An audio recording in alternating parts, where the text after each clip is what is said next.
Boa tarde.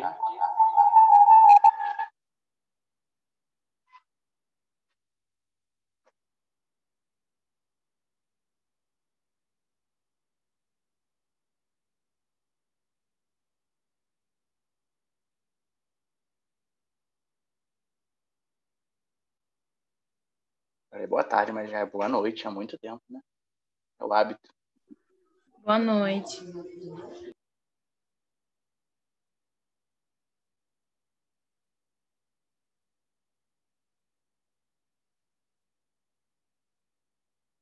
Tô só aguardando. A Marina tá me passando aqui a...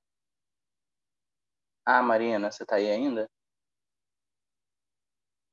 Você me passou, mas passou pro meu celular. Tem que ser pro do meu computador. Eu entrei 2 vezes. É Eduardo.Esperandio.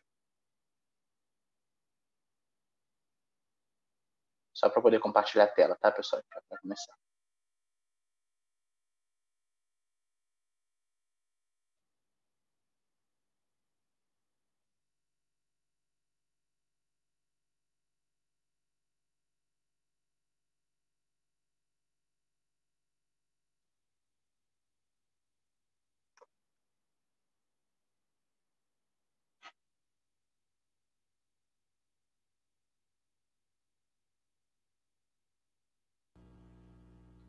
Oi, dá pra escutar? Oi, tô ouvindo. Eba, meu microfone voltou a funcionar. Então, agora que eu te passei o host, eu não tenho mais esse poder do host. Então, acho que só você consegue se passar do telefone pro computador. Tipo, você Então, clica no calma aí. seu nome, aí do lado vai ter um negocinho, tipo, mais. Aí você bota fazer host, tornar host, alguma coisa assim. Eu tenho rename. Ah, eu tenho que ir pelo celular, lógico. Calma aí. Vou seguir, gente. Os participantes.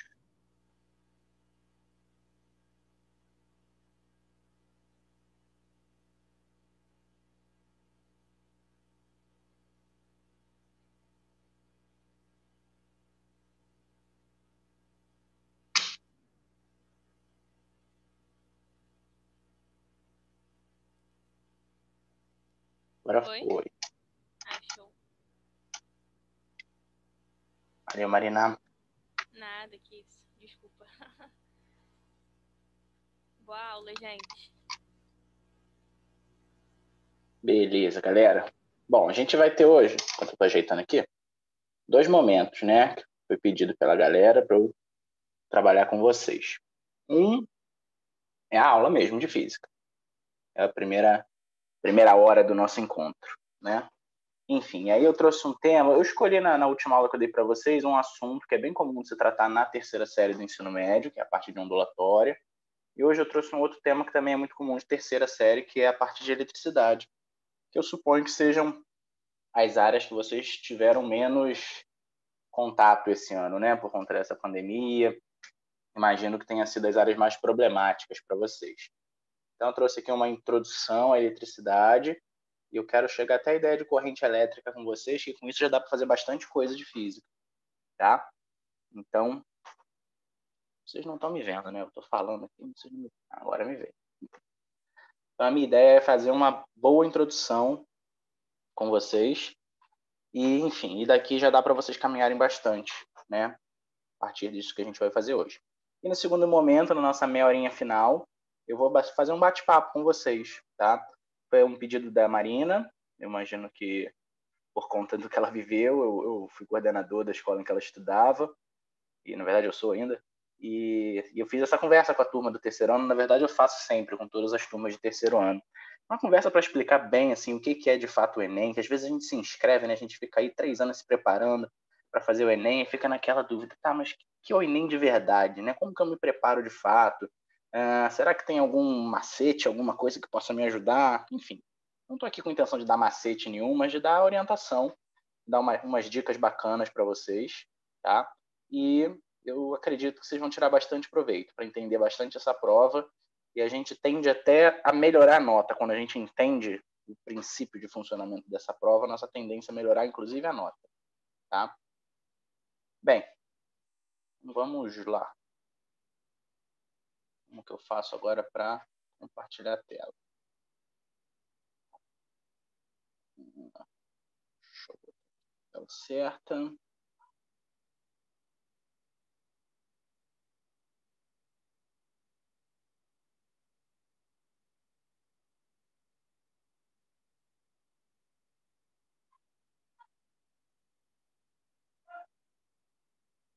Beleza.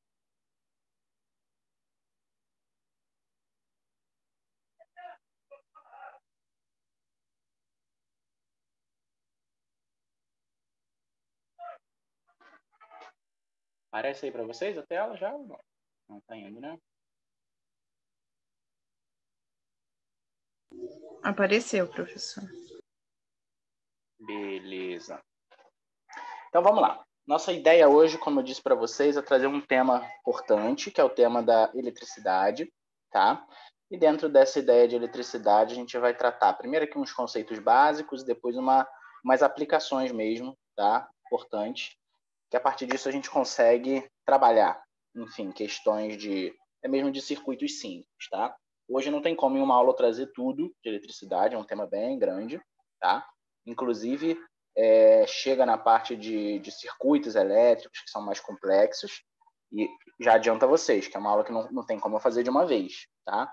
Mas eu quero dar ideias básicas dos princípios da eletricidade, e daí em diante, se a gente tiver outro encontro, a gente volta nesse assunto, então já fica mais tranquilo de vocês tentarem caminhar, enfim, para os próximos pontos dessa matéria.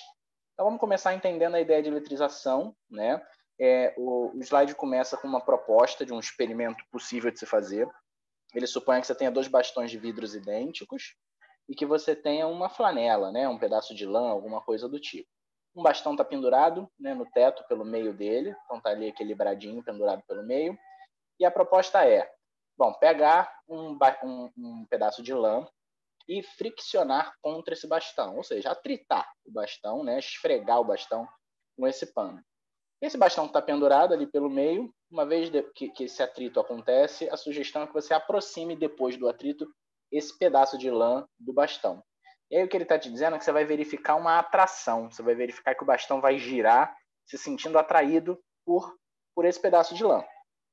Aí muito bem, aí você afasta essa lã, pega um outro bastão de vidro idêntico ao primeiro, atrita também com o mesmo pedaço de lã. E quando você aproxima esse segundo bastão de vidro do primeiro, o efeito é contrário. Você vai ver que esse bastão que está pendurado, ao invés de ser atraído, ele vai ser repelido. Ele vai sofrer uma força contrária, né? Se afastando. A gente costuma ver muito isso no nosso dia a dia, quando a gente trata, por exemplo, de ímãs, né? É comum quando a gente fala de ímã, a gente perceber esse princípio de atração e de repulsão.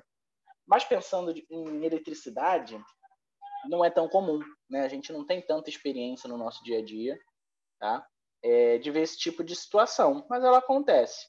E a ideia hoje é a gente entender o que faz esse tipo de coisa acontecer, atração ou repulsão elétrica.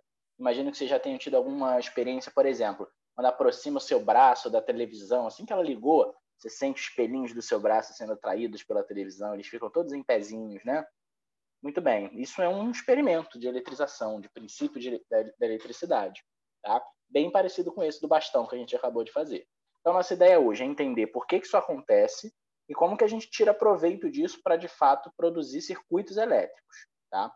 Então, muito bem. Então, por que esse experimento acontece? Vamos entender. Bom, a ideia da eletricidade é muito antiga. Ela já foi descoberta, né? Desde a época dos gregos antigos, da antiguidade. A gente já conhecia, a humanidade já conhecia esse fenômeno. E ele foi descoberto a partir de uma pedrinha chamada âmbar, tá? Que essa pedrinha aqui uma resina vegetal fossilizada. E os gregos lá na antiguidade já percebiam que ao atritar essa pedrinha contra alguns objetos, né, contra, por exemplo, uma roupa de pelo, contra um pano, qualquer coisa do tipo, essa pedrinha passava a ter essa propriedade estranha, né? Algumas coisas começavam a grudar nessa pedrinha. Se você botasse um pedacinho de areia, se botasse pelo de animal ou pena, tudo grudava nessa pedra, né? Então eles perceberam muito rapidamente que essa pedrinha, ao ser atritada, um pedaço de pele de animal, ela passava a atrair pedaços de coisas, né? Palha, enfim, pequenas coisas. Só que o nome dessa pedra, em grego, significa elétron. Então, como era uma propriedade do âmbar, ficou conhecido como a eletricidade, né? Aportuguesando o termo, eletricidade. Que mais à frente a gente vai chamar de forças elétricas. Muito bem, por que isso acontece? Né? Por que essa pedrinha, ao ser atritada, passa a ter essas propriedades? A explicação para isso só veio nesse último século mesmo, né? Então, estou falando da Grécia Antiga, um fenômeno que a gente conhece há milhares de anos, né? Mais de 1000 anos a gente conhece esse fenômeno e não sabia explicar. A explicação vem quando a humanidade toma conhecimento da constituição da matéria, ou seja, do que as coisas são feitas.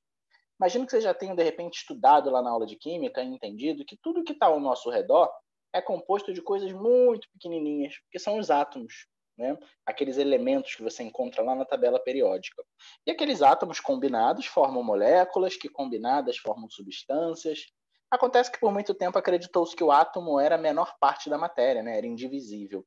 E hoje a gente já sabe que não. A gente já sabe que o átomo é feito de coisas menores. Então está aqui uma estrutura de como é um átomo, para vocês terem uma recordação disso. Tá? O que é um átomo? Ele é composto por um núcleo, onde tem partículas chamadas prótons e nêutrons, que ficam bem presinhas aqui, né, dentro desse núcleo. E ao redor do núcleo, a gente tem uma região chamada eletrosfera.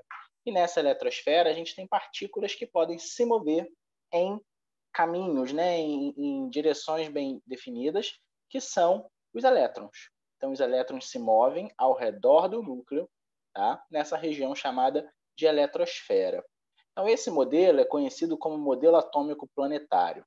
Prótons e nêutrons concentrados, né? Em uma região central, tá? Bem pequena, e formando o núcleo. E os elétrons se movimentando na eletrosfera. Só para vocês terem uma ideia, essa imagem não está em escala, tá? Muito longe disso. Se a gente fosse pensar em escala, é como se você pensasse assim, por exemplo, no Maracanã, aquele bolinha lá no meio onde bota a bola para começar o jogo, seria o núcleo do átomo. E o anel do Maracanã, da arquibancada, seria a região que limita a eletrosfera. Então, para vocês terem uma ideia de como, claro, falando em escala, tá? Como um átomo, ele é uma região de um enorme vazio, na verdade, né? Ele é mais vazio do que ocupado. A eletrosfera, na verdade, é um grande vazio. E o núcleo é uma região bem diminuta, bem pequenininha, tá? Bom, prótons e elétrons são partículas que possuem cargas elétricas, ou seja, eles têm naturalmente propriedades elétricas que podem ser aproveitadas, tá? E de que maneira? Bom, elétrons e prótons, eles respondem de maneira oposta a estímulos elétricos, o que nos dá, então, a certeza de que eles têm características exatamente opostas.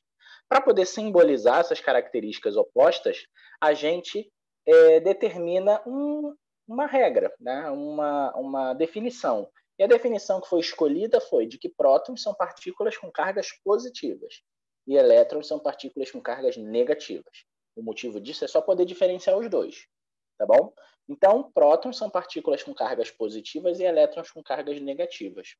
Se a gente fosse falar da massa desses átomos, a gente veria que prótons e nêutrons são muito grandes quando comparados com um elétron, né? Eles são bem maiores. A massa de um próton, que é parecida, quase igual à massa de um nêutron, é muito maior do que a massa de um elétron. Tá? Então, apesar do elétron ser bem pequenininho, a carga elétrica que ele tem é exatamente igual à do próton, só que com sinal trocado.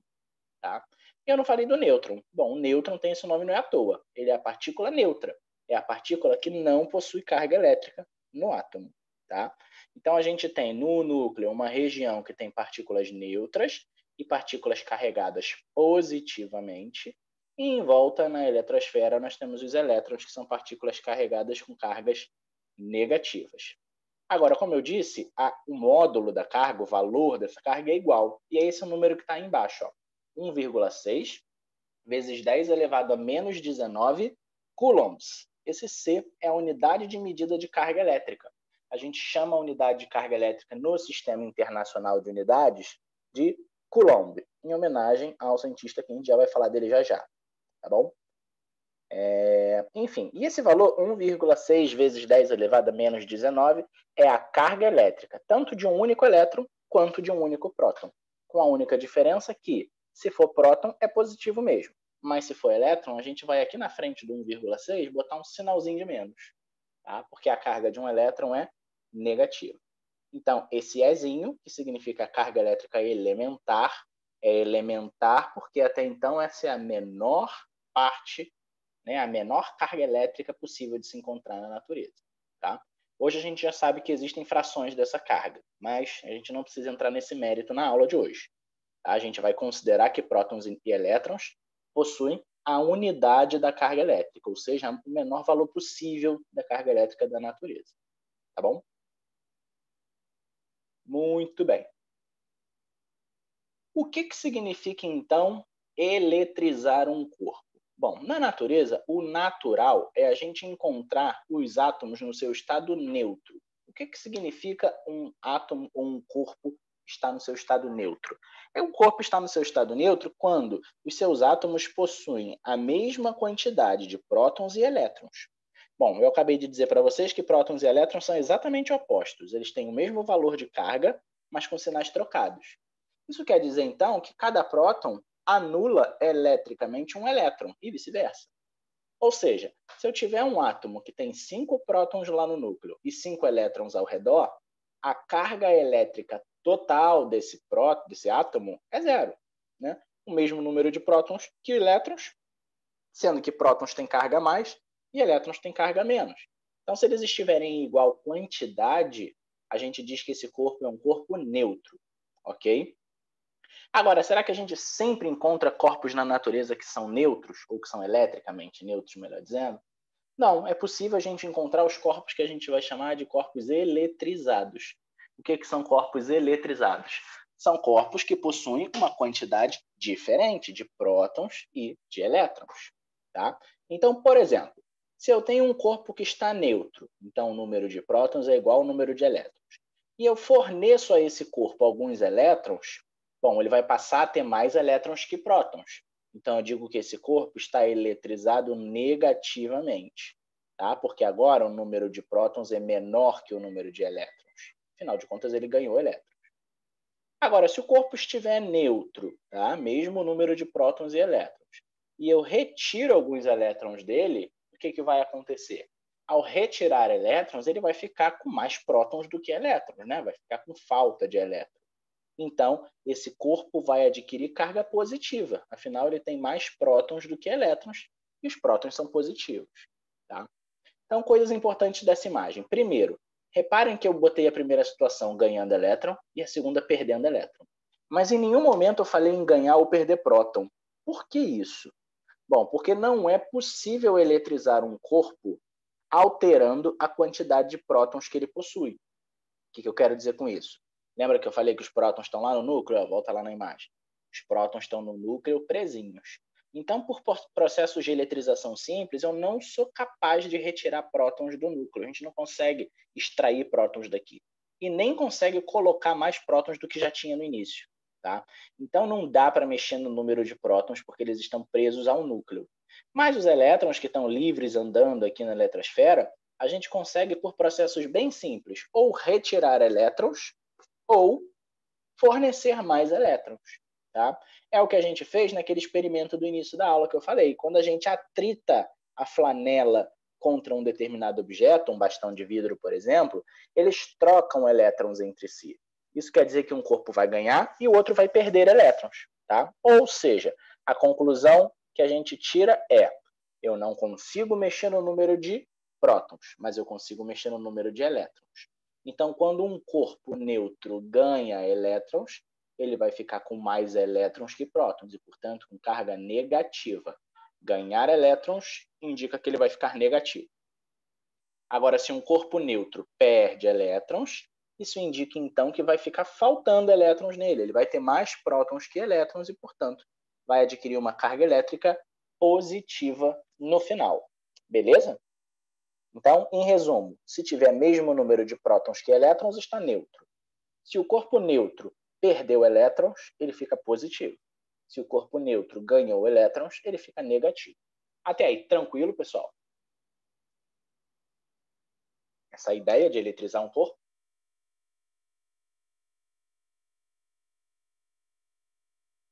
Um corpo está eletrizado quando ele tem número diferente de prótons e de elétrons. Deixa eu dar uma olhadinha aqui na reunião, rapidinho, ver o chat de vocês.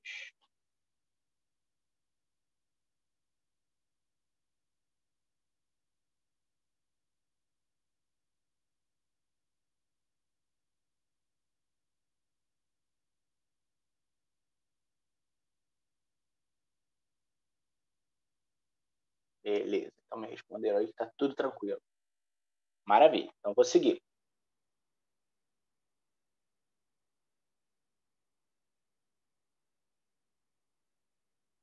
Muito bem.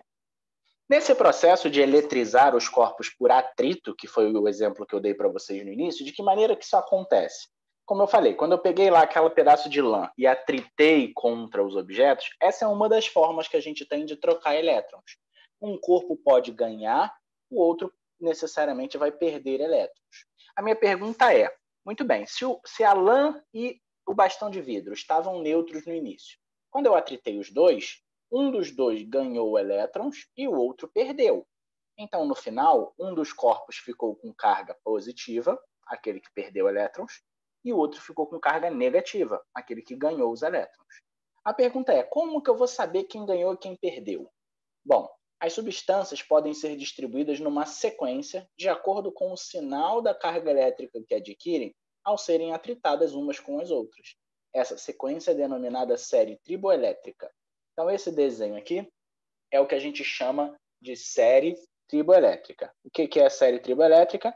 Nada mais é do que uma ordenação dos materiais. Os materiais ficam ordenados de tal forma que eles ficam numa ordem. E aí, conforme eu vou olhando os materiais, eu vou ver o seguinte: quanto mais acima eles estiverem nessa lista, como tem um sinal de mais para cima, significa que a tendência deles é ficar positivo, ou seja, a tendência deles é perder elétrons. Quanto mais abaixo ele tiver, significa que a tendência dele é ficar negativo, ou seja, é ganhar elétrons. Beleza? Então, por exemplo, ao atritar a madeira com a lã,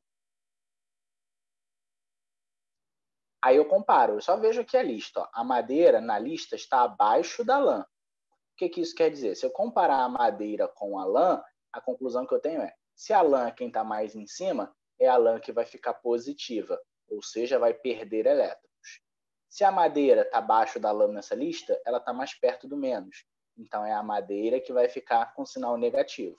E, portanto, a gente conclui, então, que ao atritar madeira com lã, a lã se eletriza positivamente, cedendo elétrons, a madeira se eletriza negativamente, ganhando elétrons. Beleza? Isso vale para todos os materiais dessa lista. Se eu quiser atritar o papel, sei lá, na borracha, o que vai acontecer? Papel e borracha. O papel está acima na lista, é o papel que vai ficar positivo, então o papel vai perder elétrons. A borracha está abaixo da lista, a borracha vai ficar negativa e, portanto, vai ganhar os elétrons, certo? Então, eu só tenho como saber, ao atritar dois corpos por atrito, eu só tenho como saber quem fica positivo e quem fica negativo se eu tiver uma lista dessa, chamada série triboelétrica, para poder comparar. Se eu não tiver essa lista, não dá para saber, tá bom? Pelo menos não de maneira direta. Bom, é possível a gente calcular a quantidade de carga elétrica que um corpo tem? Bom, eu disse que a carga de um próton ou a carga de um elétron equivale àquele número ali, 1,6 vezes 10 elevado a menos 19 coulombs. O que isso quer dizer? Bom, quer dizer que isso é a carga de um único elétron, de um único próton. Mas um átomo, na verdade um objeto, ele tem uma quantidade enorme de prótons e de elétrons. Né? Então, como que eu faço para calcular a carga elétrica de um corpo que foi eletrizado? Por exemplo, daquele bastão de vidro lá do primeiro exemplo. Bom, a gente pode calcular através dessa expressão. A carga elétrica de um corpo é igual a mais ou menos o número de elétrons que ele ganhou ou perdeu vezes o valor da carga elementar. que é a carga de um único elétron. Tá? Bom, o que significa esse N? Se o cara ganhou elétrons, ele tem mais elétrons que prótons. Se ele perdeu elétrons, tem mais prótons que elétrons. O N é exatamente a diferença entre o número de elétrons e o número de prótons. Tá? Um menos o outro. Esse é o valor do N. Tá? E esse mais ou menos é para a gente indicar o sinal da carga do corpo. Por quê? Eu já aprendi que se tiver recebido elétrons, ele fica com carga negativa. Tem mais elétrons que prótons. Se tiver perdido elétrons, ele fica com carga positiva por ter mais prótons que elétrons. Tá? Vamos fazer um exemplo aqui rápido aqui no caderno. Vocês conseguem ver aqui minha mão na minha outra apresentação aqui no celular? Sim. Beleza. Então, suponha um corpo neutro, por exemplo, que perde um número, sei lá, 2 vezes 10 elevado a 5 elétrons. Então, suponha que um corpo neutro perdeu 2 vezes 10 elevado a 5 elétrons. Bom, como que eu calculo a carga desse corpo? A carga desse corpo é mais ou menos N vezes E. Aí vamos lá. Como que eu vou saber primeiramente se é mais ou se é menos? Eu tenho que avaliar se ele ganhou ou se ele perdeu. Se esse cara era neutro e ele perdeu elétrons, se ele perde elétrons, ele vai ficar com mais prótons do que elétrons. Então, ele vai ficar com carga positiva. Então, eu já sei que o sinal que eu vou usar ali é o de mais. Bom, N. N é o número de elétrons que ele ganhou ou perdeu. É o número de elétrons que ele tem a mais ou a menos que o número de prótons. Então, esse número aqui é o N. Então 2 vezes 10 elevado a 5. E quem é o E? O E é a carga elementar, que é esse valor que está aí no slide. 1,6 vezes 10 elevado a menos 19 coulombs. Muito bem. Então, para calcular a carga, é só fazer essa conta. Bom, o sinal de mais eu não preciso repetir, já sei que é positivo. Aí eu faço 2 vezes 1,6, dá 3,2. E depois faço só potência de 10. Duas potências de mesma base, a gente repete a base e soma os expoentes. 5 com menos 19 dá menos 14. Então, e a unidade de medida é coulombs. Coulombs, unidade de medida de carga elétrica. Então, calculamos a carga elétrica desse corpo. 3,2 vezes 10 elevado a menos 14 coulombs. Beleza? Então, essa é a maneira que a gente tem de calcular a carga elétrica de um corpo. Bom, uma informação importante que eu vou escrever aqui também é que existem outras unidades comuns de aparecer para a carga elétrica, que são as seguintes. O milicoulomb. Milicoulomb é a mesma coisa que 10 elevado a menos 3 coulombs. O microcoulomb. Microcoulomb é 10 a menos 6 coulombs. O nanocoulomb, que é o 10 elevado a menos 9. Tem o picocoulomb, que é o 10 elevado a menos 12. Tá? Então, só para vocês saberem esses nomes, essas simbologias. Para a gente mudar da unidade que veio, por exemplo, pode ser qualquer uma dessas, para o sistema internacional, é só fazer essa conversão.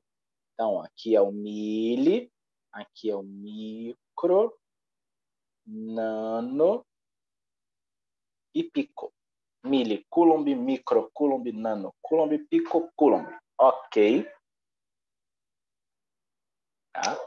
Só para fazer um exemplo. Se eu disser assim, uma carga elétrica de um corpo, por acaso deu, sei lá,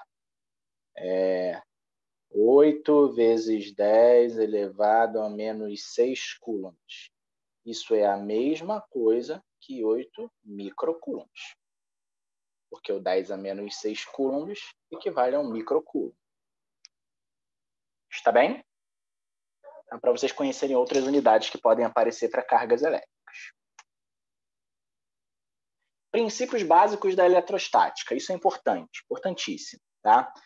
Princípios básicos são: cargas elétricas de mesmo sinal se repelem. Ou seja, se eu tiver dois objetos que estiverem carregados positivamente, ou seja, se os dois têm mais prótons que elétrons, eles se repelem. A força que vai aparecer entre eles é de repulsão. A mesma coisa se os dois estiverem carregados eletricamente por cargas negativas. Esse cara está com elétron sobrando, esse também está com elétron sobrando, então esses dois corpos também se repelem eletricamente. Agora, quando eu tiver o contrário, quando eu tiver um corpo com carga positiva aproximado de um corpo com carga negativa, esse está com falta de elétrons, está precisando ganhar elétrons. Esse está com excesso de elétrons, está precisando perder elétrons. Então, naturalmente, esses corpos se atraem. Então, cargas elétricas de mesmo sinal se repelem. Cargas elétricas de sinais opostos se atraem. É o famoso os opostos se atraem, né? A gente ouve muito por aí. Beleza? E o segundo princípio da eletrostática, que também é um princípio básico para entender, é o seguinte.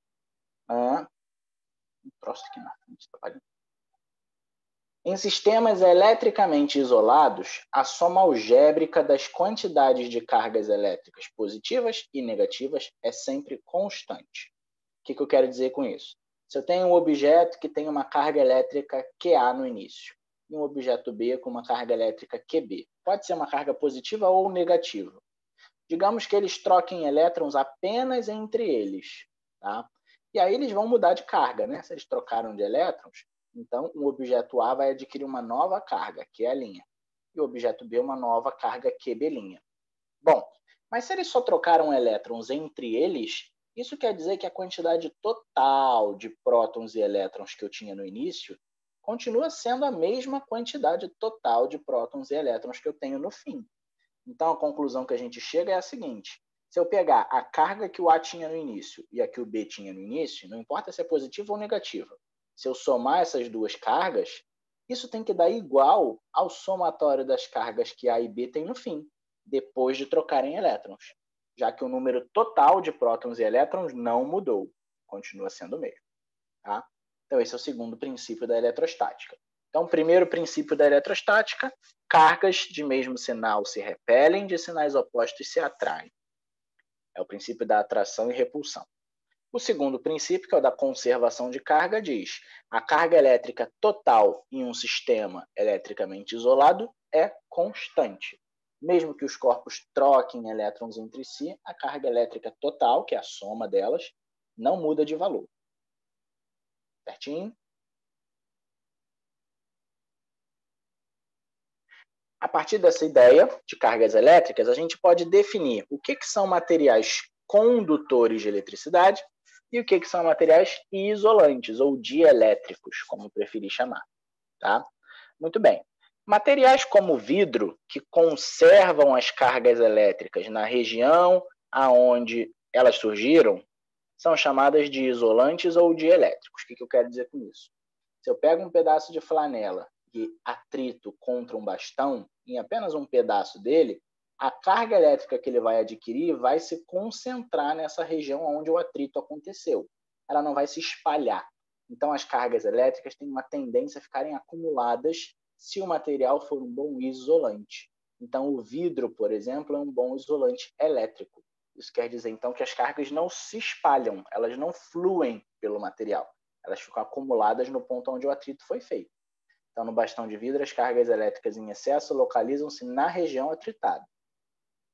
Já outros materiais, nos quais as cargas elétricas se espalham imediatamente, a gente chama de condutores. O que eu quero dizer? Digamos que eu tivesse um bastão aqui de metal, por exemplo. A parte que ele segura é de vidro, mas essa outra parte aqui onde ele vai atritar é o metal. Mesmo que ele faça o atrito só na pontinha do bastão, ao terminar o atrito, as cargas elétricas excedentes vão se espalhar por todo o metal, porque o condutor ele permite que as cargas elétricas fluam, ele permite mobilidade de cargas elétricas. Então, num bastão metálico, as cargas elétricas em excesso distribuem-se por toda a superfície. Então, eles vão se espalhar o máximo que puder as cargas elétricas, sejam positivas ou negativas, tá bom? Muito bem. Então, isolantes, exemplos de isolantes elétricos são o vidro, a borracha, a madeira, o plástico. São materiais que não facilitam a mobilidade de cargas. E, por isso, as cargas elétricas Elas até é possível de carregar eletricamente esses materiais, mas as cargas ficam concentradas. Agora, os bons condutores, os melhores exemplos são todos os metais. Todos os metais são bons condutores de eletricidade. E aí, portanto, eles têm essa propriedade de permitir que as cargas se movam, se desloquem pela superfície. Tá? Bom, uma vez que um condutor está eletrizado, é possível, quando eu conecto ele à terra através de um fio condutor, é possível neutralizar ele, tá? Ao contrário do isolante. Com o condutor a gente consegue fazer isso. Ao ligar um condutor eletrizado à terra, ele perde a sua eletrização. Tá? Por que isso acontece? A Terra é um corpo enorme, gigantesco, especialmente quando comparado aqui com essa bolinha metálica, por exemplo. Então, ela é capaz de receber ou de fornecer quantos elétrons forem necessários para que esse corpo se neutralize. Tá? Então, por exemplo, se esse corpo está com uma carga positiva, ele está com falta de elétrons. Se eu ligar ele através de um fio condutor até a Terra, encostar o fio no chão, na Terra, a Terra vai fornecer os elétrons necessários para neutralizar esse corpo. Então, sei lá, se ele está com 50 prótons em excesso, ele vai ganhar 50 elétrons para neutralizar isso tudo. Tá? E se fosse o contrário, se esse corpo tivesse eletrizado negativamente, ao ligar ele à Terra, a mesma coisa aconteceria, só que ele perderia os elétrons. Então, se ele está com 50 elétrons sobrando aqui, a Terra vai receber esses 50 elétrons para que ele se neutralize. Tá? Então, o condutor positivamente eletrizado, ao ser ligado à Terra, perde a sua eletrização porque ele ganha elétrons. Um condutor negativamente eletrizado, ao ser ligado à Terra, ele perde a sua eletrização por ceder, por descarregar elétrons na Terra. Ok? Gente, eu estou muito rápido, qualquer coisa fala aí. Estou meio sem ver o chat aqui. Se vocês falaram outra coisa. Se tiver rápido, me avisa.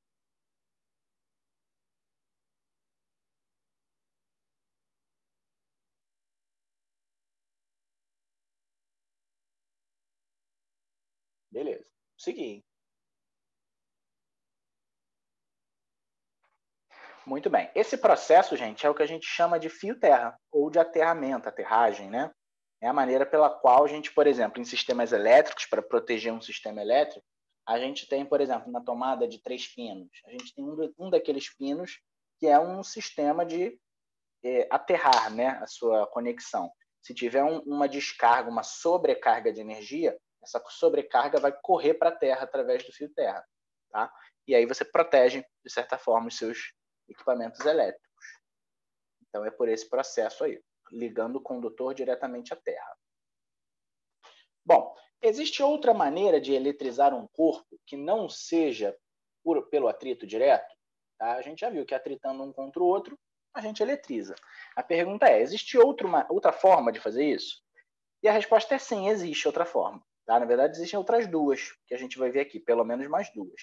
Uma delas é fazendo a eletrização por contato. O que isso quer dizer? Se eu tiver dois objetos condutores, né? Um deles já está eletrizado inicialmente, ele já possui uma carga elétrica, já tem ou mais prótons que elétrons, ou mais elétrons que prótons. Beleza? E eu quero eletrizar um segundo corpo condutor que está inicialmente neutro. Como que eu faço isso? Uma possibilidade, então, é colocar os dois em contato. O que vai acontecer? Bom, se o corpo A tinha uma carga qualquer, uma carga Q qualquer, que pode ser mais ou menos, medida em Coulomb, e o corpo B estava neutro, eles vão, pelo fato de estarem em contato, trocar elétrons. Trocar elétrons de tal forma que, no final, eu tenho os dois objetos carregados. Tá? E se eles forem idênticos, se forem dois objetos idênticos, como está aqui, o A e o B são iguaizinhos, eles vão trocar elétrons até que eles atinjam o equilíbrio com os dois corpos possuindo a mesma carga elétrica.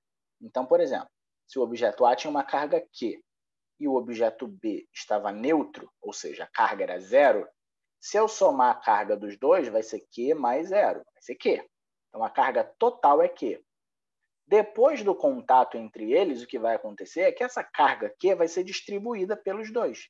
Ou seja, o objeto A vai ficar com uma carga Q sobre 2 e o B também vai ficar com uma carga Q sobre 2. Beleza? Então, ao final do contato entre um objeto A carregado e um objeto B neutro, eu tenho que cada um dos dois vai ficar com metade da carga inicial de A. A carga vai se distribuir. Agora, se os dois estivessem inicialmente carregados, tanto Q1 quanto Q2, mas com cargas diferentes, no final eles também ficariam com a mesma carga, que seria simplesmente o valor médio, Q1 mais Q2 sobre 2 para esse cara, Q1 mais Q2 sobre 2 para o outro cara. Ok? Cada um deles ficaria com metade da carga do início. Show?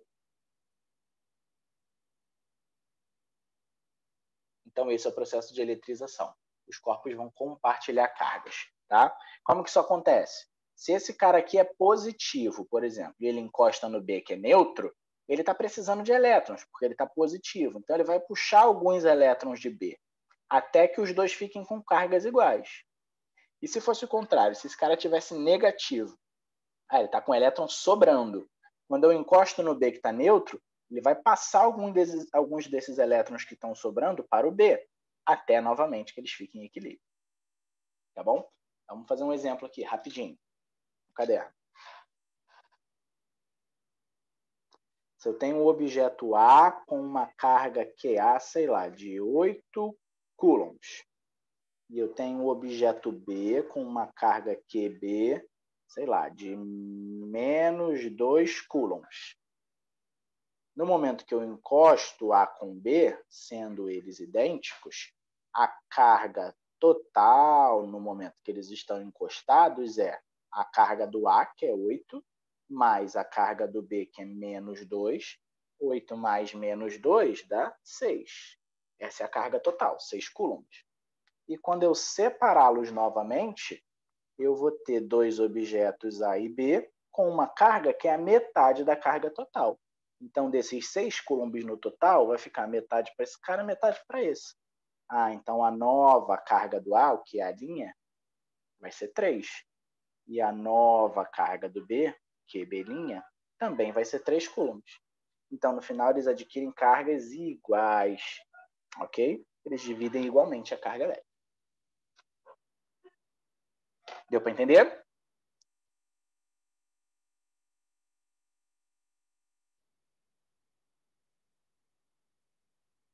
Queria ver o chat, mas não é possível.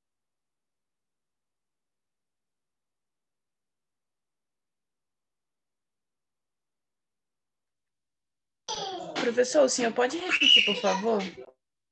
O exemplo? Isso. Beleza. Então vamos lá de novo. Digamos que eu tenha inicialmente dois objetos condutores, A e B, que são idênticos, mas eles possuem cargas diferentes.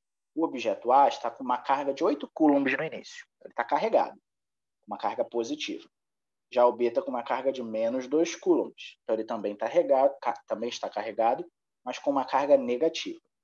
Aí a pergunta é, se eu encostar os dois e depois separar, qual vai ser a carga final deles?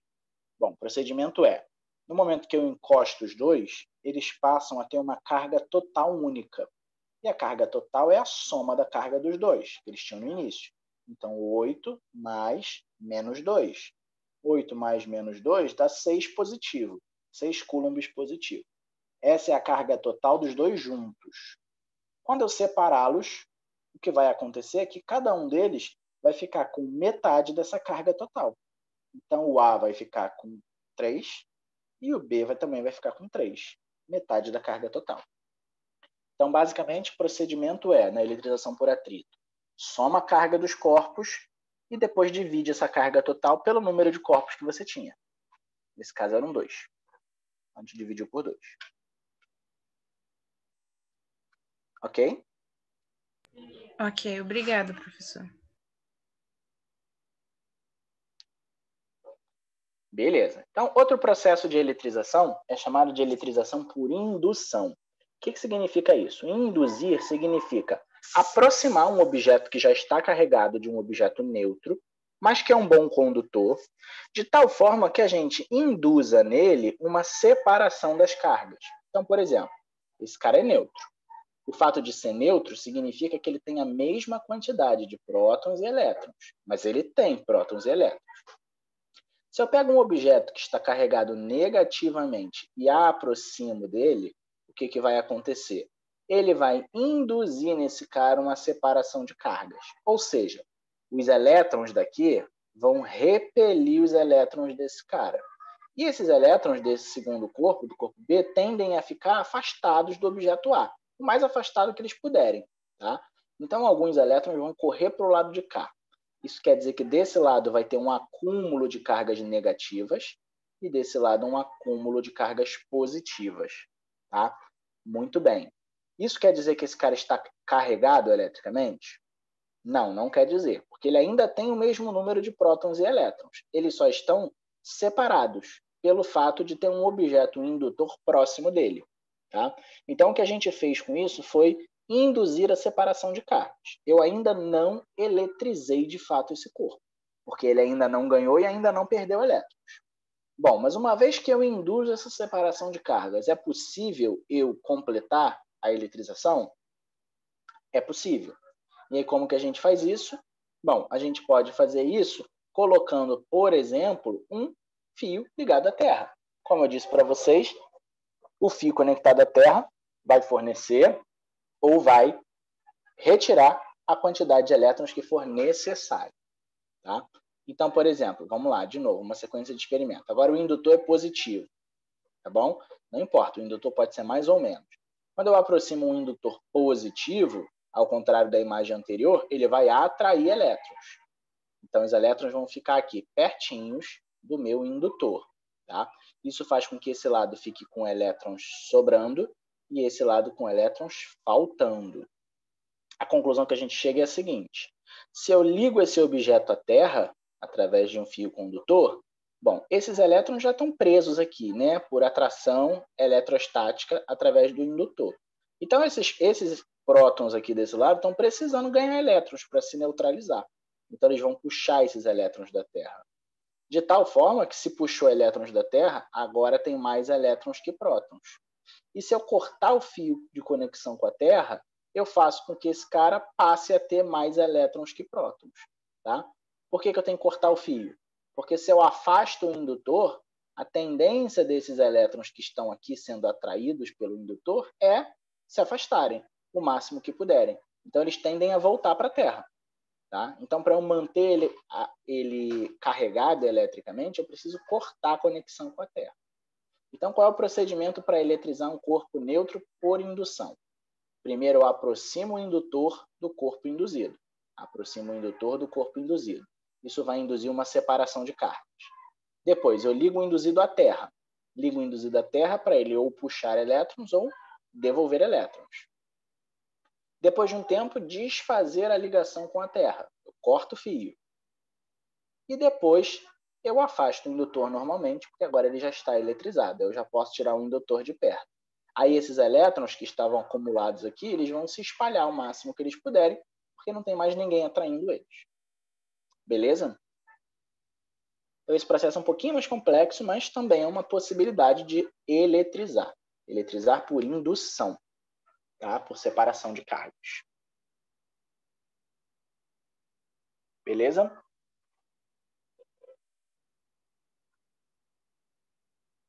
Depois eu vou fornecer para vocês esse material, tá, gente? Para vocês terem tudo anotadinho aí, para saber essa ordem bonitinha, para entender como acontece.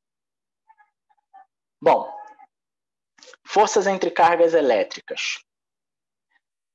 Uma vez que a gente acabou de ver que as cargas elétricas podem se atrair ou se repelir através de processo de atração ou repulsão eletrostática, né? O que falta agora é a gente saber medir o valor dessa atração ou dessa repulsão, né? Bom, qualquer corpo que se atraia ou que faça repulsão é por meio de uma força. Força de atração elétrica ou força de repulsão elétrica.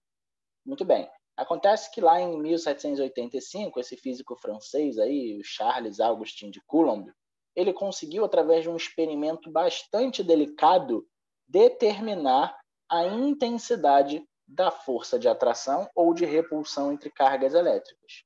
Tá? Esse experimento que ele fez chama-se balança de torção, tá? O fio de torção, que é um experimento muito delicadinho, mas que foi suficiente para ele conseguir medir a intensidade dessa força. E ele viu que essa força dependia não só do valor das cargas elétricas, mas também dependia da distância entre elas. E a fórmula que a gente vai ver agora, que determina a intensidade da força elétrica, ficou conhecida como Lei de Coulomb, em homenagem a ele. O que diz a Lei de Coulomb? Bom, a Lei de Coulomb estabelece a relação entre os módulos das forças, né, entre duas cargas pontiformes, Q1 e Q2, tá? E a distância D entre elas, para medir a intensidade da força elétrica que aparece. E o que ele percebeu, o que o Coulomb percebeu a força de atração ou de repulsão, né, entre as cargas, entre duas cargas elétricas, ela é diretamente proporcional ao produto dos valores das cargas. Ou seja, quanto maior a carga elétrica dos corpos, significa que mais intensa é a força elétrica. Tá? E também depende de maneira inversa do quadrado da distância entre os corpos que os separam.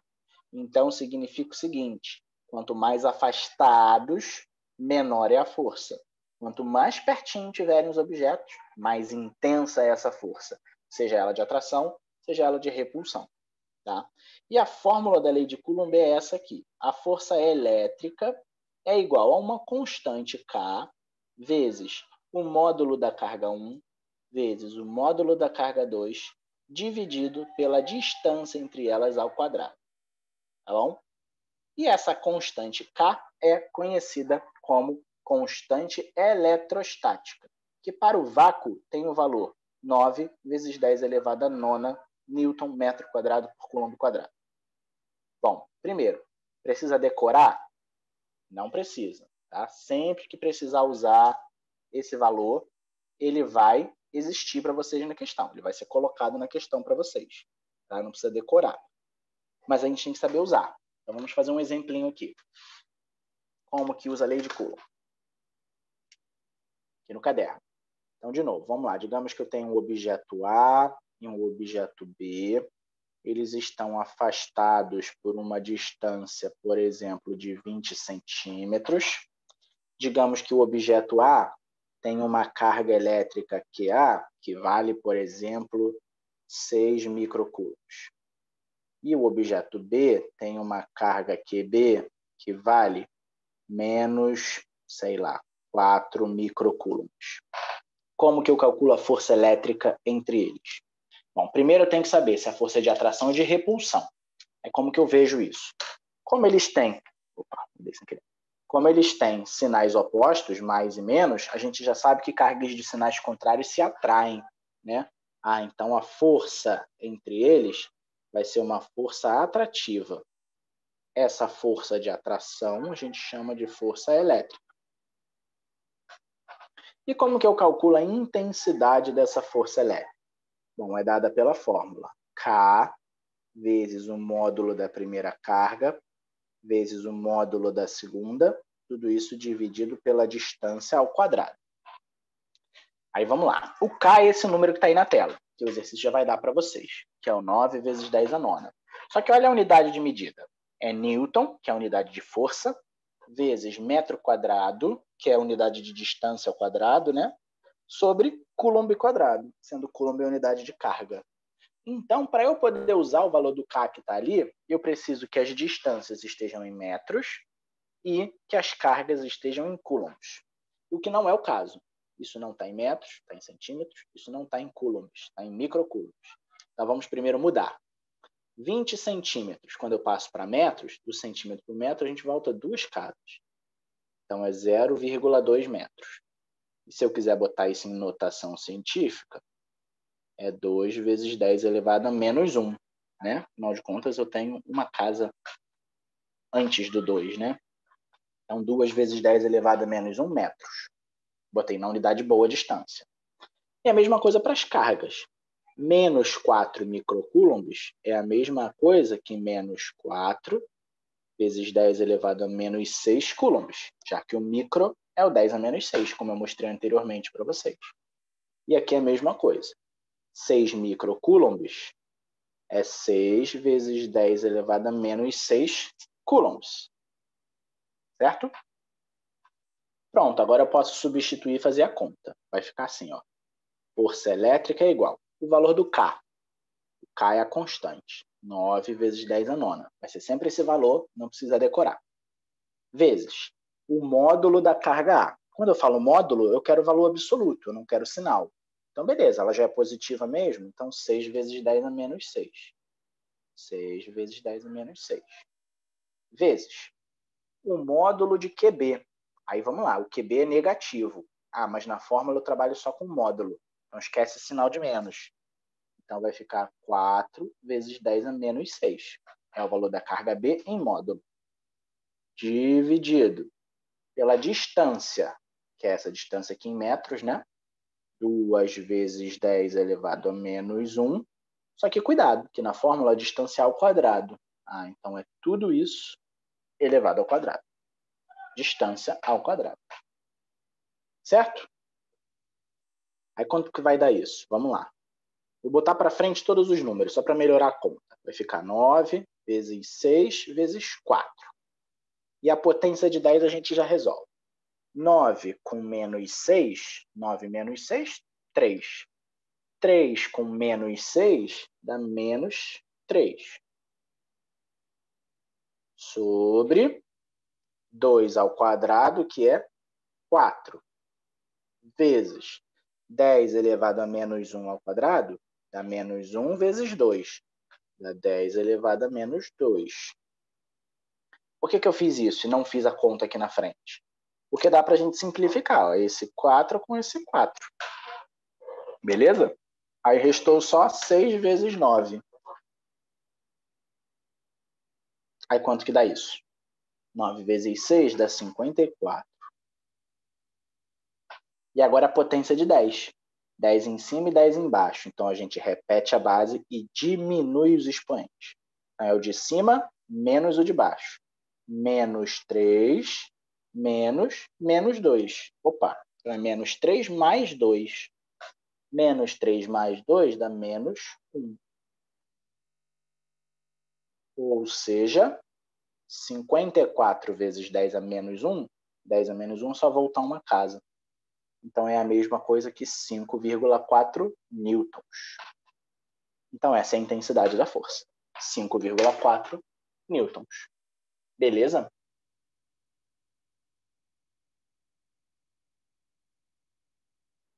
Alguém teve problema aí na conta? Gente, eu não estou conseguindo ver o chat. Qualquer coisa fala comigo aí.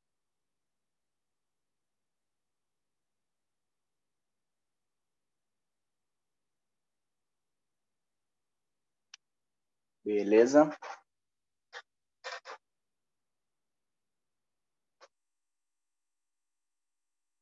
Bom,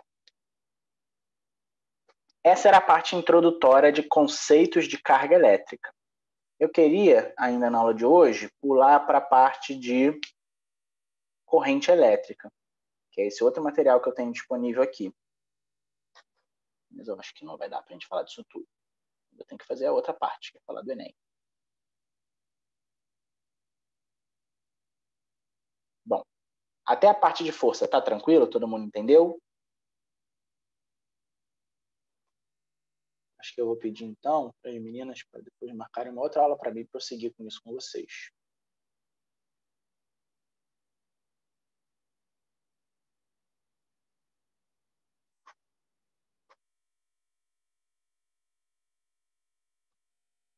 Beleza. Então, vou fazer o seguinte.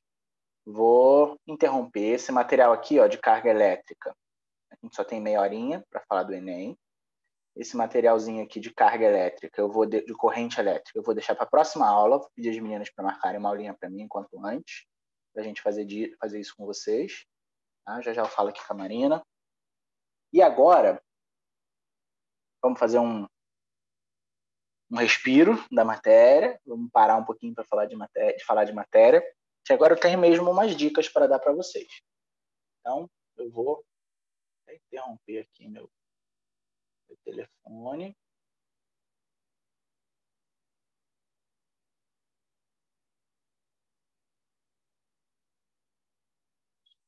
minutinho. Necessidade de colocar ele.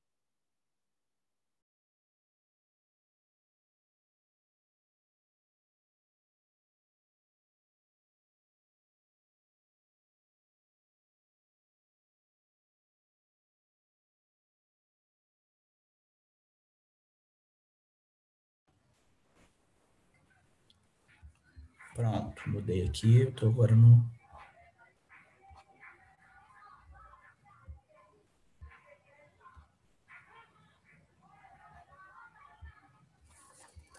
Beleza.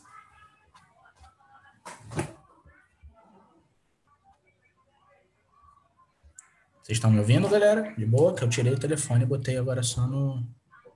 Sim, professor. Beleza. Então vamos lá, gente. Agora meu objetivo é mostrar para vocês, falar um pouquinho do que é essa prova do Enem, tá? É uma palestra que eu costumo fazer para alunos de terceiro ano, como eu disse, e que é bem importante para entender essa prova, para entender como que vocês serão avaliados, né? A primeira coisa quando a gente faz uma prova na escola, né, que a gente quer saber é quanto vale essa prova, né? E o que o professor vai considerar, como que ele vai corrigir essa prova. Então, geralmente, é a primeira coisa que a gente pensa, né? Qual é a matéria, como que essa prova vai ser corrigida e quais os critérios que ele vai adotar, né? Quanto que vai valer. Isso são coisas que preocupam a gente quando faz uma prova. E é engraçado que quando os alunos se inscrevem para fazer a prova do Enem, muitos deles não têm essa preocupação, né? Dificilmente param para pensar nessas coisas. Vocês já pararam para pensar nisso? Agora eu queria mais que fosse um bate-papo, tá, gente? Se vocês puderem ir participando, ia ajudar bastante, tá? Vocês já pararam para pensar nessas coisas? Primeiro, o que cai no Enem, imagino que vocês tenham ideia, né? Até porque os professores estão dando aula aí para vocês e estão, enfim, dando essas dicas, trazendo esses conteúdos mais relevantes. Então, imagino que vocês estejam aí por dentro, pelo menos, de boa parte dos conteúdos, das matérias. Agora, a pergunta para o momento de agora que eu quero trazer para vocês é a seguinte. Vocês sabem como que o Enem está avaliando vocês? Ou melhor, quanto que vale a prova do Enem? Todo mundo sabe? Sim ou não?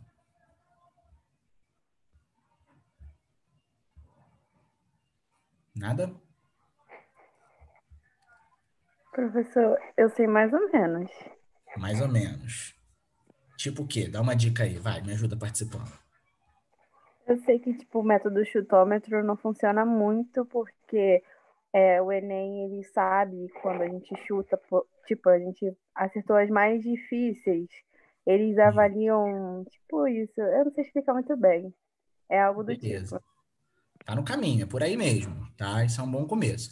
Então, não é que o Enem vai saber tudo que você chutou, mas ele tem uma técnica para identificar possíveis chutes, né? Então, a tendência é que você tenha realmente uma avaliação diferenciada, né? Agora, quanto vale cada prova? Isso é uma pergunta que a gente vai responder hoje, tá? E segundo, já sei quanto vale, como que minha nota é calculada.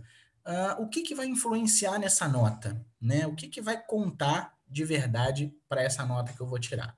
Bom, para a gente entender essas coisas e começar de fato a trazer as respostas, é importante a gente conhecer um pouquinho da história, né? Do que o Enem é, para poder entender como ele nos avalia hoje, tá? Aí eu pensei em fazer um slide com isso, mas depois eu pensei, acho melhor não. Eu vou pegar informações da própria internet. Porque aí eu pegando aqui da internet, eu consigo mostrar para vocês que é fácil de ter acesso a esse tipo de informação, tá? E dizer para vocês que vocês mesmos vão conseguir encontrar essas informações se vocês quiserem, tá? Bom, então eu entrei aqui nesse site, tá? No site do INEP, tá? No Instituto Nacional de Estudos e Pesquisas, porque o INEP é o órgão do governo responsável por organizar essa prova. A prova que vocês vão fazer é a prova do Enem, tá? Então eu entrei aqui e procurei. O que é o Enem? Botei essa pergunta no site e ele me trouxe essa resposta, que é bem direta e é o que a gente precisa saber. Bom, o Enem é a sigla para o Exame Nacional do Ensino Médio. Ele foi criado em 1998. Então, olha como já é antigo o Enem, né? Com o objetivo de avaliar o desempenho das escolas, né, o desempenho escolar dos estudantes ao término da educação básica. Então, vamos lá. Educação básica é a educação que vai até o ensino médio, né, que constitui o ensino fundamental 1, o ensino fundamental 2, o ensino médio. tá? E a gente precisa de parâmetros de avaliação, né, para poder comparar a nossa escolarização com a de outros países e para a gente entender se o nosso nível de educação está melhorando, se está piorando ao longo do tempo. Para isso, a gente precisa de índices, tá, de avaliações. E o Enem vem com esse objetivo. O Enem veio com o objetivo de avaliar o ensino médio, tá? De trazer para a gente índices, parâmetros que nos coloquem em condições de avaliar o desempenho escolar dos estudantes. Então, reparem que, a princípio, quando ele foi criado, ele não tinha nenhuma intenção de ser um método de botar as pessoas para dentro da faculdade, ou seja, de ser um vestibular. Ele nada mais era do que uma prova para medir desempenho escolar. Com o passar do tempo, essa prova foi se aperfeiçoando. Então, o exame foi se aperfeiçoando e sua metodologia, em 2019, passou a ser utilizado um mecanismo de acesso à educação superior, por meio do Sistema de Seleção Unificada, o SISU. Vocês conhecem o SISU? Essa é uma sigla bem importante para quem vai fazer vestibular. Já ouviram falar? Alguém sabe dizer? Não? Então, beleza. Bom, o SISU é o caminho pelo qual a sua nota do Enem pode ser usada para você ter a aprovação em uma determinada universidade. Em alguma das universidades que faça parte, né, dessa avaliação do Enem, que considere a nota do Enem como um caminho de acesso para a universidade. Tá bom? Então, primeiramente, o Enem serve como primeiro objetivo avaliar o ensino médio do Brasil. Depois de um tempo, a partir de 2009, ele foi reformulado e passou a ser utilizado também como um mecanismo de acesso à educação superior, ao nível superior à faculdade, tá? Através do SISU. Então, essa é a primeira coisa que a gente vai se preocupar. Uma coisa é fazer a prova do Enem, tirar a nota do Enem. Outra coisa é tentar entrar na faculdade. A gente não tenta entrar na faculdade pelo Enem. A gente usa a nota do Enem e tenta entrar na faculdade pelo SISU. Então, o SISU é esse momento do ano que vocês vão ter conhecimento que serve para a gente fazer a tentativa, né, de passar para as universidades. É lá que você vai ver quantas vagas tem para cada um dos cursos que você deseja fazer em cada uma das faculdades participantes. É no SISU isso, tá? E o Enem nada mais é do que a nota que você vai usar no SISU. Além disso, o Enem também é usado em programas, no programa Universidade para Todos, é o famoso ProUni, tá? Então, ele também ajuda a colocar pessoas para dentro da universidade usando esse sistema de ProUni, tá? Ele também é usado em convênios com instituições internacionais. Existe um convênio com instituições portuguesas. Não sei se vocês sabem, mas é possível fazer faculdade em Portugal com a nota do Enem, né? Eles aceitam a nota do Enem brasileiro para você tentar fazer uma faculdade no exterior, caso você tenha esse interesse, né? E o governo português, ele ajuda algumas pessoas que têm esse interesse. Então, é uma coisa que é possível da gente sonhar, né? Por que não? Tá? Os participantes do Enem também podem pleitar financiamento estudantil em programas do governo, como o Fundo de Financiamento Estudantil, é o FIES. Tá? O FIES, então, é um outro caminho de acesso à universidade. Esse aqui é um caminho que facilita a entrada de estudantes, principalmente que tem uma condição financeira menor, em universidades particulares, principalmente, tá? E o FIES é um financiamento, é um fundo de financiamento.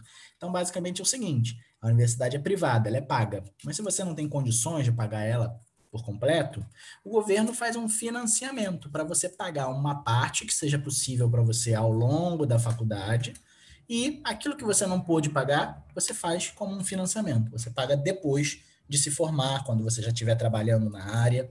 Então, é um outro caminho. Tá? Então, para quem pensa assim, a universidade particular está muito distante para mim, né? Eu não tenho condições de pagar, é muito caro.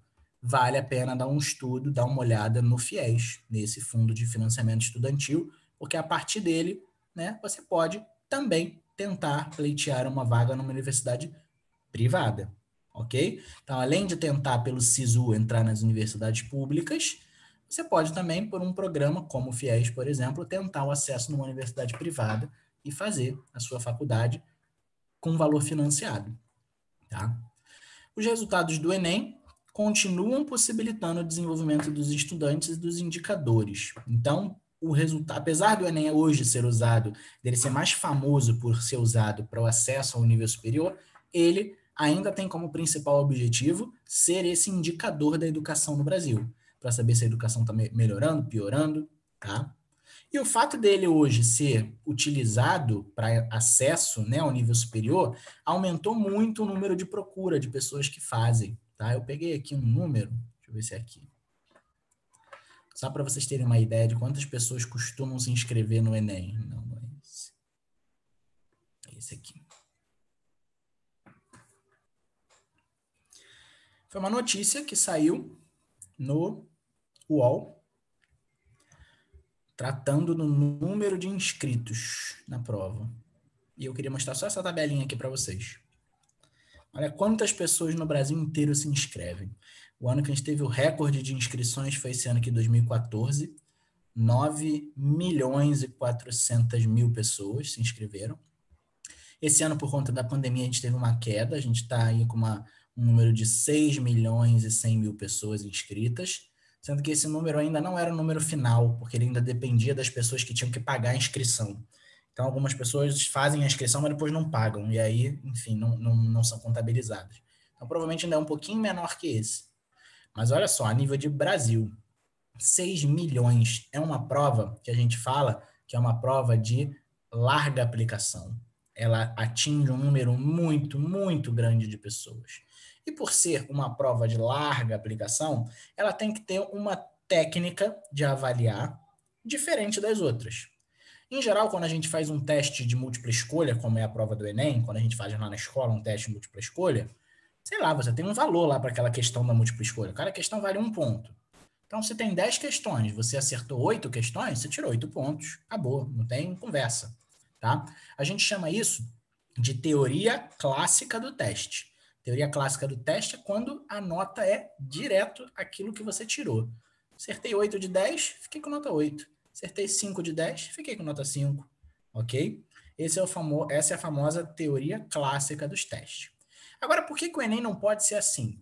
Bom, o Enem se colocou à disposição de ser o veículo que vai botar as pessoas dentro da universidade.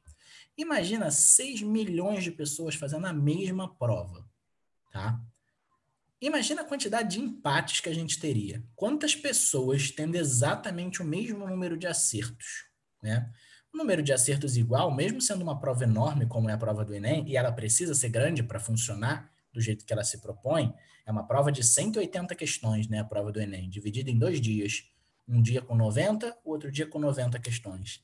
Mesmo tendo essa quantidade enorme de acertos, quando eu tenho 6 milhões de pessoas fazendo, a quantidade de empates seria enorme se a avaliação fosse feita simplesmente vendo o que acertou e o que errou. Tá? E é por isso que o Enem não pode usar essa estratégia. Tá? E é o que a gente vai falar já já, de como é a estratégia do Enem. Então, qualquer pessoa que já concluiu o ensino médio ou que está no ano final concluindo, pode fazer o Enem. Além disso, existem alguns participantes que ainda estão no 2º ano do ensino médio, que ainda não vão concluir o Enem, mas também podem fazer como treineiros, tá? E o resultado dos treineiros hoje em dia já é separado do resultado de quem está realmente concluindo o ensino médio, para justamente não influenciar na nota final, da avaliação final do ensino médio do Brasil como um todo, tá? Então, como eu disse, a aplicação do Enem ocorre em 2 domingos, tá? Os participantes fazem provas de 4 áreas do conhecimento. Então, vocês farão 4 provas diferentes, mais uma redação, que são linguagens, códigos e suas tecnologias. Essa é a parte que tem língua portuguesa, língua inglesa, literatura. A outra prova, que também é feita no primeiro dia, são as ciências humanas e as suas tecnologias. Então, aqui tem história, geografia, sociologia, filosofia. E no 2º domingo, a gente tem a prova de ciências da natureza e suas tecnologias. Aqui a gente tem a física, química e biologia. E a prova de matemática e suas tecnologias. A matemática é uma área sozinha no Enem. Então, só de matemática, você vai ter 45 questões. Tá? Então, o Enem soma um total de 180 questões, sendo 90 no primeiro dia, 90 no segundo. Como são 4 provas, cada uma dessas provas tem um total de 45 questões.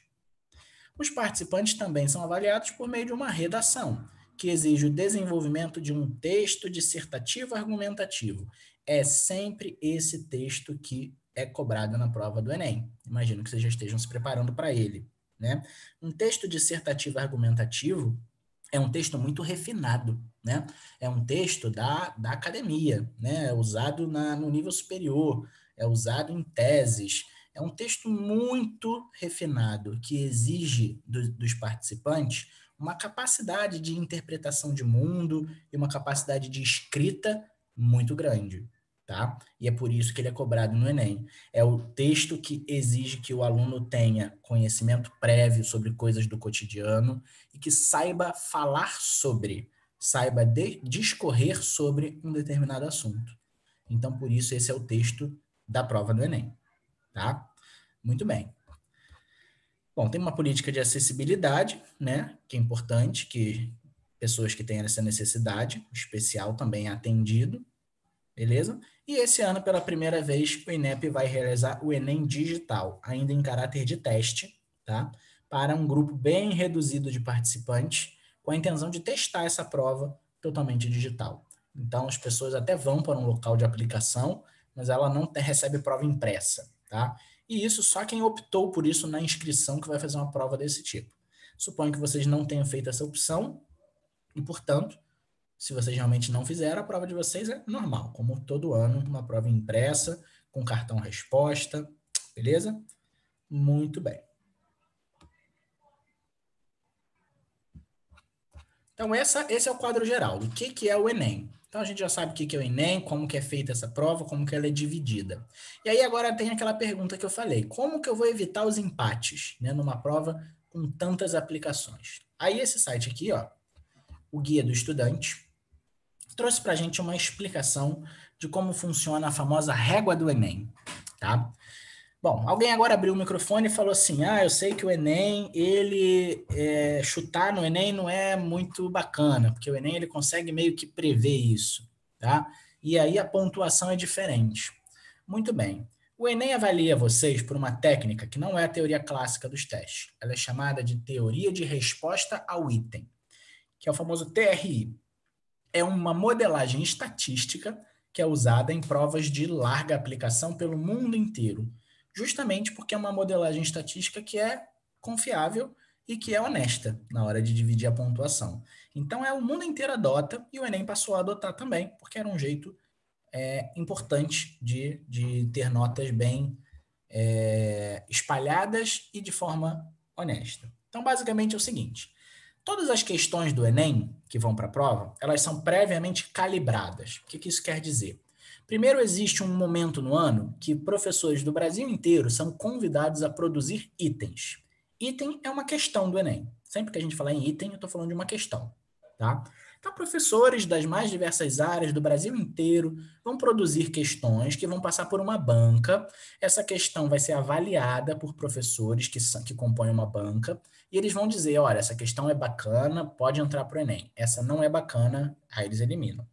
Essas questões, elas entram num banco nacional de questões, que é um banco que tem milhares de questões já cadastradas e que a qualquer momento podem ser usadas no Enem. Só que antes de serem usadas no Enem, essas questões são pré-testadas, são calibradas. O que isso quer dizer?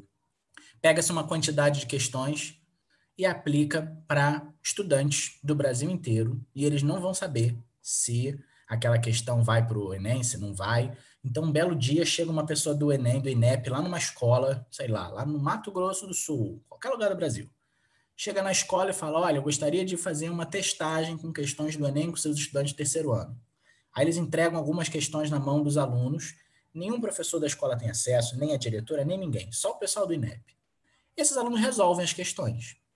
E aí esse resultado é levado para análise, tá? Só que isso não é feito só em uma escola, isso é feito em várias escolas pelo Brasil. E aí, pela quantidade de acertos e erros e pelo estudo socioemocional, né, de cada estudante que aplicou a prova, a gente sabe que tem estudantes que, de repente, têm uma escolarização pior do que outros, porque as escolas têm menos estrutura. Enfim, tudo isso é levado em conta. A partir disso, cria-se uma nota referente a essa questão, sendo ela mais difícil ou mais fácil. E essa nota é colocada no que a gente chama de régua do Enem. A régua do Enem é como se fosse uma régua de 0 a 1000, tá? Aonde eu tenho o 500, que é o meio do caminho, exatamente o meio do caminho, tá? E, basicamente, a nota relativa a essa questão vai fazer parte de algum desses pontos dessa régua.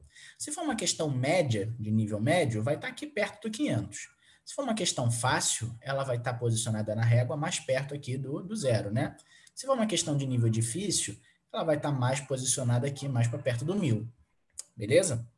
Então, basicamente, essa régua é comparada com o resultado que os estudantes tiveram no vestibular de 2009, que foi o primeiro que teve esse modelo. Tá? Então, em 2009, esse modelo foi adotado, e a partir desse ano, que foi tido como referência, as questões são colocadas. Tá? Muito bem. Quais são os critérios para se colocar uma questão? Como eu falei, ó, quanto mais para lá, mais fácil, quanto mais para cá, mais difícil. Bom, os critérios que eles vão escolher são esses parâmetros aqui embaixo. Deixa eu chegar neles rapidinho. Parâmetro de discriminação, parâmetro de dificuldade e de casualidade. O parâmetro de discriminação é a capacidade da questão de diferenciar os alunos em relação à dificuldade da questão. Então, se você testa uma questão e todo mundo acerta, essa questão não me permite diferenciar um do outro, não me permite discriminar um do outro. Ela é fácil demais. Da mesma forma, se todo mundo erra, também não é bacana essa questão. Essa questão tem que ter uma distribuição, uma quantidade de pessoas que acertam e que erram. Tá? Então, tem que ser possível discriminar pessoas que acertam e que erram essa questão. Tá? Ela tem que ter um parâmetro de dificuldade, que é onde entra esse ponto aí. Qual é a posição da régua que essa questão vai aparecer? Ah, essa questão vai ter um valor 500, 600 e assim por diante. E ela também vai ter um parâmetro de casualidade, que mede a probabilidade dela ser acertada ao acaso. Isso também é possível de se medir através desse pré-teste. Então, usando esses 3 parâmetros, escolhe-se um lugar na régua para colocar a questão. Beleza? E aí, como que é o cálculo da sua nota? Que eu acho que é esse ponto que você quer chegar. Bom, você tem uma quantidade X de questões que estão distribuídas lá ao longo da régua. Além de cada questão ter a sua própria pontuação, cada aluno também tem uma nota relativa a ele, ao desempenho dele próprio. Então, dependendo dos seus acertos e dos seus erros, o Enem ele consegue, por um modelo estatístico, prever qual é o seu nível de referência. Beleza? Esse seu nível de referência também é posicionado lá na régua. Beleza? Então, digamos, por exemplo, que eu tenho um aluno cujo nível dele é 500, é um aluno mediano. O que eu espero desse aluno 500? Que as questões que estejam abaixo do 500 na régua, que ele acerte. E que as questões que estejam acima do 500, ele tem grande chance de errar, porque está acima do desempenho dele. Ou seja, o que ele espera é um resultado como desse rapaz aqui. Olha o que ele teve. Ele errou essa, errou essa, errou essa, errou essa, acertou essa, aí tudo bem, errou essa e acertou todas as de baixo. Ou seja, todas as questões que estavam abaixo do nível dele, ele praticamente acertou, ele errou só uma de todas que ele fez. E das que estavam acima, ele errou quase todas, acertou umazinha aqui, que está bem perto do nível dele, mas as muito difíceis ele errou. Um desempenho como esse é o que a gente chama de desempenho coerente. É coerente com a nota desse próprio aluno. Isso quer dizer que esse aluno vai ter a nota completa, a pontuação completa em todas as questões que ele acertou. Agora, olha o desempenho dessa outra aqui. Ela também tem a mesma média dele. Mas vamos lá. Ela acertou essa, errou essa, acertou essa, acertou essa. Acima dela, ela acertou quase tudo. E abaixo? Pô, as questões facinhas, ela errou todas, praticamente. Esse não é um desempenho coerente. O coerente é você acertar aquilo que está abaixo do seu nível, né? Do seu próprio desempenho. Quando você erra muito o que está abaixo de você e acerta muito o que está em cima, o Enem entende, olha, tem alguma coisa esquisita aí. A tendência dessa pessoa é que ela tenha feito muito chute. Então, a nota dessa pessoa vai ser reduzida quando comparada desse cara. Gente, por que eu gosto muito dessa imagem? Essa imagem diz muito sobre como você tem que fazer a sua prova do Enem. Você vai encontrar na prova do Enem, com certeza, você e todos os estudantes, questões que estão acima do nível que é esperado que você acerte. E o Enem precisa disso, precisa dessas questões acima. O grande barato é, o Enem não está preocupado que você acerte essas questões muito difíceis. Ele está mais preocupado que você acerte as questões mais fáceis, ou seja, aquelas que estão dentro do que ele espera de você enquanto desempenho, enquanto estudante. Então, quando alguém diz para vocês assim, no Enem o chute não é muito bacana. Não é bem por aí, tá? Mas o que a pessoa deve estar querendo te dizer é o seguinte, chutar no Enem até pode. O que você não pode é errar, ou chutar, né, e errar, questões muito fáceis. Então, quando a gente faz a prova do Enem, a gente tem que fazer com estratégia. Quando a gente vê uma questão, e eu sei que vocês vão saber fazer essa identificação, você olha para uma questão, você percebe que é uma questão muito difícil, não vale você perder tempo nessa questão.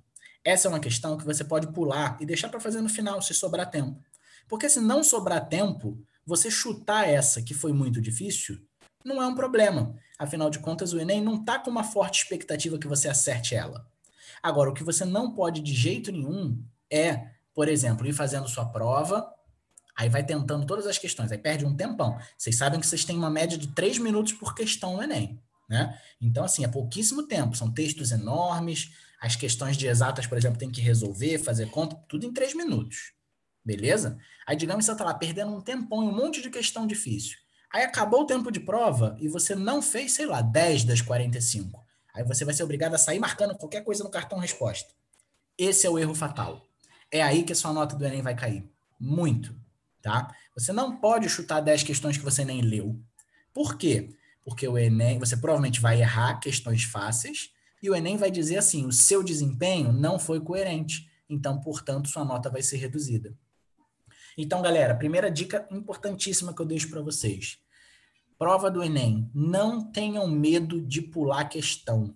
Não vale a pena a gente se apegar a questões difíceis, tá? Eu sei que os alunos que estão estudando, que estão se dedicando, têm uma tendência a querer resolver tudo. Mas fica na cabeça de vocês o seguinte, a prova do Enem não foi feita para os estudantes resolverem toda. Ela não foi feita para isso. Ela leva em conta que existem questões que estão muito acima do seu nível do desempenho e que você provavelmente vai errar. E ela está esperando que você erre. Então, não tenham medo de pular a questão, de deixar para depois. A prova do Enem tem que ser feita com inteligência. Então, você leu uma questão, passou o olho, viu que a questão está muito difícil, cara, nem perde tempo, vai para outra. Essa está muito difícil, pula, vai para a próxima. Porque você tem que, no tempo da prova, passar por todas as 45 questões. E, nesse meio do caminho, você tem que resolver todas as questões fáceis e, de preferência, as médias. Uma vez que você passou por toda a prova e já resolveu todas as fáceis e as médias, sobrou tempo, aí você vai voltar nas difíceis. Porque aí quanto mais você acertar das difíceis, melhor, né? Claro, melhor acertar. Quanto mais questões acertar, melhor, tá? No Enem não tem esse negócio de, acertou só as difíceis, não vai contar. Não é que não vai contar, mas vai contar menos, tá? Então, esse negócio, não adianta chutar, não é verdade, adianta chutar. Tá? Você não vai deixar nada em branco, por favor, na prova do Enem. Você vai resolver a prova inteira. E se não der tempo de resolver inteira, você vai sim chutar, tá bom? Não vai deixar nada em branco. Mas tem que ser inteligente na resolução. E é isso que eu estou passando para vocês hoje, tá bom? Então, priorizem as questões fáceis. Por incrível que pareça, a tendência é a sua nota ficar mais alta quando você faz isso. Professor, Oi. o que você acha de resolver a questão e já marcar no gabarito? Isso é outra coisa que eu ia chegar. Muito bem, é o ponto 2 agora da análise. Vocês têm que preencher um cartão resposta. A gente geralmente diz para os alunos deixarem de 20 a 30 minutos só para isso. E eu não recomendo, pelo menos eu não acho uma boa estratégia, que você resolva a questão e vá para o cartão resposta marcar. Resolva a questão, vá para o cartão resposta marcar. Eu não recomendo. Porque são 90 questões por dia de prova. A chance de você errar, por acaso, de chegar ali e marcar, ao invés de marcar na 47, marcar na 48, e daí para baixo sair errando tudo, é muito grande. Então, eu não recomendo. Eu acho que o ideal é marcar tudo no caderno de respostas primeiro, tá? Você fez as questões, foi pulando. Pulei é difícil, é uma fácil, fiz outra fácil. Opa, essa tá muito difícil, pulei. Terminou? Volta na primeira questão e vai fazendo só aquelas que você pulou. Pô, essa eu não sei mesmo, vou chutar. Marca o chute no caderno, tá? Depois que você já tiver marcado as 45 questões no caderno, aí você pega o cartão resposta. Porque aí o cartão resposta você só vai passar aquilo que você marcou no caderno, você passa para o cartão. Mas com menos chance de se comprometer e de errar. Até porque quando você faz todas de uma vez, você está concentrado naquilo, né? Então a sua chance de erro é menor. Então isso é outra estratégia importante, tá bom? Outra estratégia Beleza. importante que eu gostaria de deixar. Tem muita gente que pensa assim, vou levantar para ir ao banheiro, ou vou levantar para beber uma água, vou perder tempo. Você realmente vai perder tempo, mas esse tempo que você perde pode, na verdade, ser um tempo que você ganhou. Então, eu não acho que você tenha que levantar 10 vezes para ir ao banheiro. Claro que não. Nem mesmo para beber água. Mas a prova do Enem é uma prova muito longa, muito cansativa. Você ficar 5 horas e meia concentrada numa única prova é muito difícil. A gente se dispersa. E quando a gente começa a lutar contra a dispersão, é pior ainda, porque a chance da gente se distrair e cometer um erro que não cometeria estando atento é muito grande. Então, a outra dica que eu dou é: percebeu que já está ficando cansado, que já está meio sem atenção, está lendo e não está conseguindo entender? Vai ao banheiro. Mesmo que não esteja com vontade. Não demora não, tá? Mas vai. Dá uma levantadinha, vai lá ao banheiro, dispersa, sabe? Lava a mão lá, dá uma distraída e volta. Aí concentra de novo, tá? A mesma coisa com o lanche. Tem gente que... É óbvio que é muito recomendável que se leve um lanche para fazer durante a prova. É uma prova de 5 horas e meia, muito tempo. Tem gente que faz a prova inteira e nem lembra de lanchar. Mas se você sentir fome, fazer prova com fome não é bacana. Então o ideal é ter um lanchinho lá, tá? Agora, tem gente que quer levar a dispensa inteira. Aí acha que é festa. Também não é isso, né? Então leva seu lanchinho, né? Claro, um lanchinho que você esteja habituado a comer, um lanche que não seja nada diferente do seu dia a dia para não te causar, sei lá, uma dor de barriga na hora da prova, né? Aquilo que você sabe que não te faz mal, coisas leves, né? Uma barrinha lá de cereal, um biscoitinho, sei lá, uma garrafinha de água, uma garrafinha, sei lá, de um suco, uma coisa que você está acostumado, beleza? Mas cuidado para não se alimentar com coisas que você não está habituado. Tem gente que leva, sei lá, uma caixa de bombom. Chocolate até faz bem, ele até ativa, né, o seu raciocínio. Então, no momento de dispersão, comer um pedacinho de um chocolate pode te ajudar. Mas comer uma caixa de chocolate numa prova não é recomendável, né? Então, é outra dica que eu dou.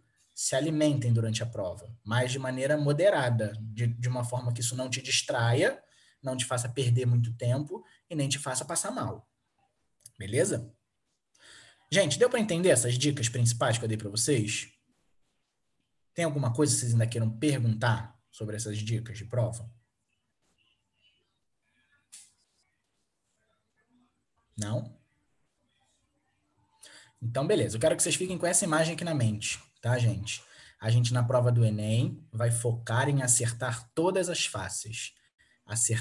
Errar questão fácil é muito mais prejudicial do que errar questão difícil.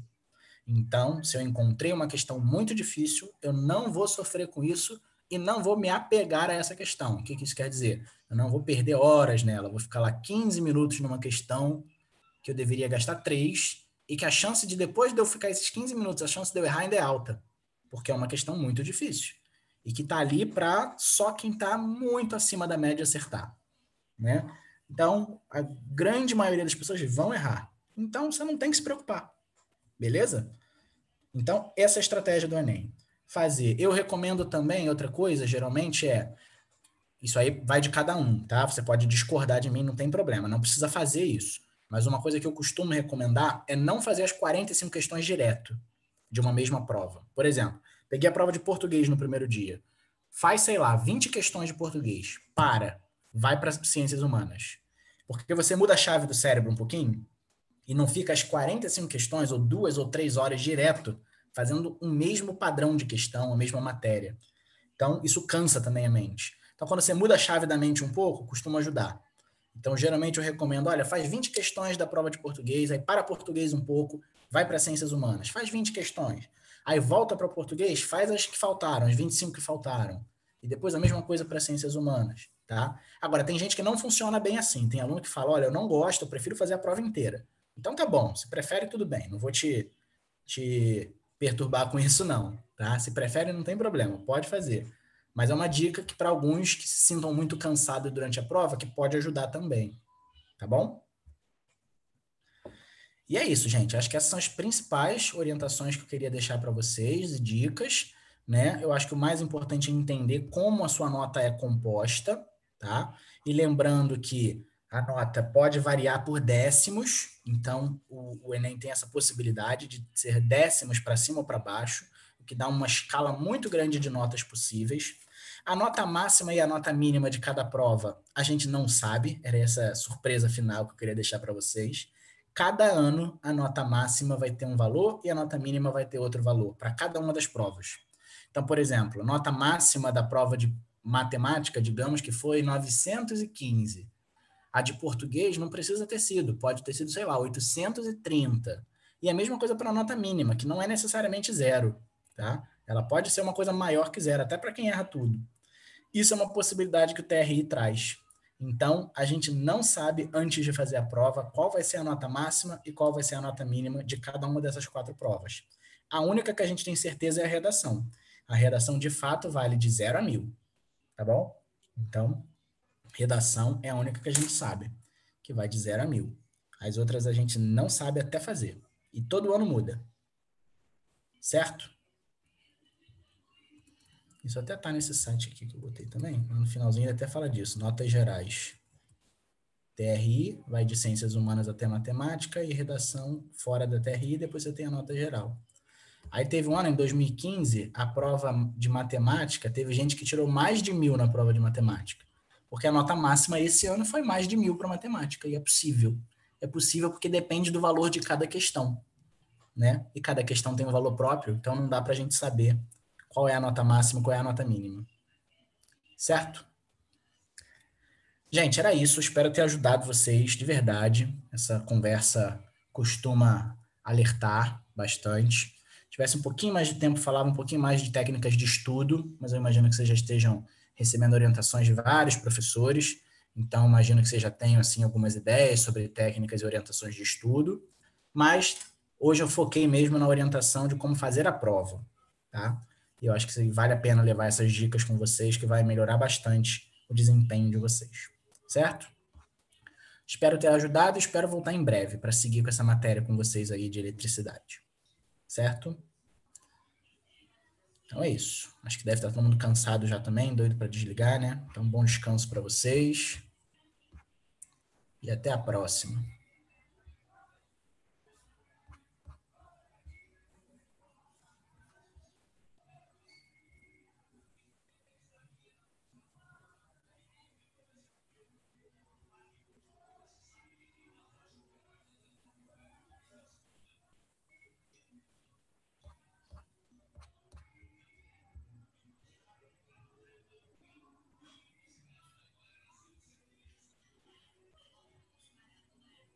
Boa noite para todos.